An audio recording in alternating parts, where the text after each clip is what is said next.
Simon ஐயா சத்தார் நானா என்னும் நண்பர்கள் 2 பேர் நீண்ட காலத்தின் பின்னர் மடச்சீமை ஜில்மால் பஜாரில் சந்தித்துக் கொண்டார்களாம்.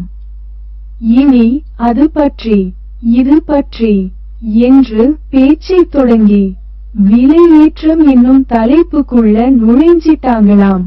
அப்ப நாங்க 10% 5 என்று வாங்கி இழுத்த பீடியைத்தான் இப்ப 100 ரூபாவுக்கு 8 பீடி என்று வாங்கவாகிட்டது என்றபடியே சைமன் ஐயா பீடியொன்றை பற்ற வைத்து புகை இழுக்க தொடங்கினாராம்.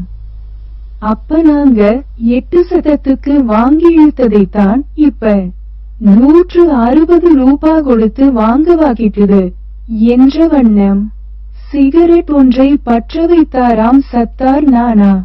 அப்ப நாங்க சின்ன விலைக்கு வாங்கிய சவப்பெட்டிக்கு கூட இப்ப பெரிசா விலை கொடுக்க ஆகியிருக்கு என்று இன்னொரு டம் புகையை இழுத்தாராம் சைமனையா.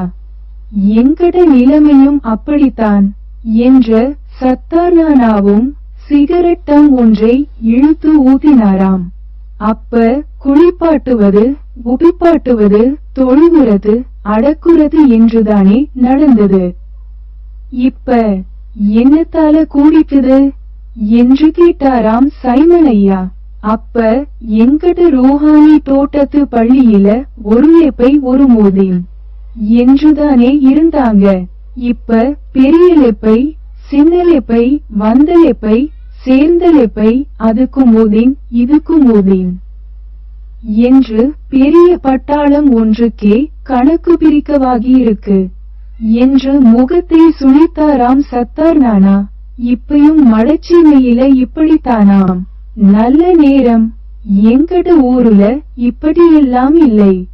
இந்த கதை சில பேருக்கு விளங்கும், சில பேருக்கு சுணங்கும், சில பேருக்கு சுணங்கினாலும் விளங்காது, இன்னும் சில பேருக்கு விளங்கினாலும் விளங்காதது போலதான். எப்படியோ தொப்பி தண்டதலைக்கு பொருந்தது என்று எவரும் போட்டுக்கொண்டால் அதற்கு நாங்கள் பொறுப்பில்லை. கதையை வாசித்த நான் ஹிந்துட்டை பர்ஜுமா டீச்சர், எழுதி தந்தவர் அஹமத் சரீப், ஒலிப்பதிவு செய்தவர் அல்ஹாஜ் பக்கீர்தீன் சேர், தயாரிப்பு ஹிந்துட்டை கிரியேஷன்ஸ்.